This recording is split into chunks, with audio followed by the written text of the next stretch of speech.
pastikan perbanyak baca Quran. Itu amalan mulia di dalam bulan suci Ramadan. Kemudian tentunya makna daripada ihtisab itu adalah orang-orang yang senantiasa membersihkan hatinya. Di bulan Ramadan bersihkan hati. Sebagaimana bulan suci Ramadan, Ramadan itu bermakna menghanguskan.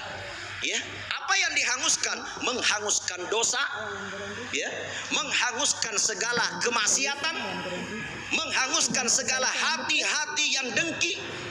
Maka bukan hanya kita menahan lapar dengan tidak makan dan tidak minum, tapi bagaimana menahan mata kita tidak melihat hal-hal yang tidak bagus, hal-hal yang bisa menyebabkan kita berdosa.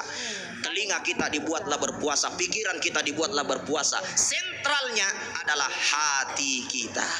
Hati kita. Maka dari itu hati dibuatlah berpuasa, karena ini yang dinilai utama oleh Allah Subhanahu wa taala.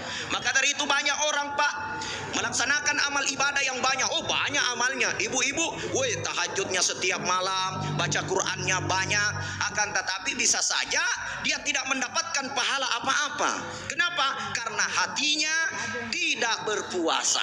Itu, Pak, contoh saya ajarin. Banyak sedekah di bulan Ramadan, pahalanya berlipat, rezekinya akan berlipat-lipat lagi.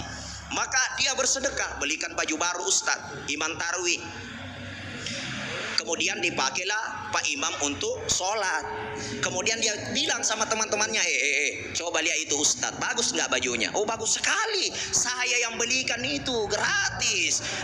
Ini beramal, Pak, bersedekah, tapi bisa saja tidak mendapatkan pahala apa-apa. Kenapa? Karena dia bersedekah secara zahir, tapi hatinya tidak bersedekah.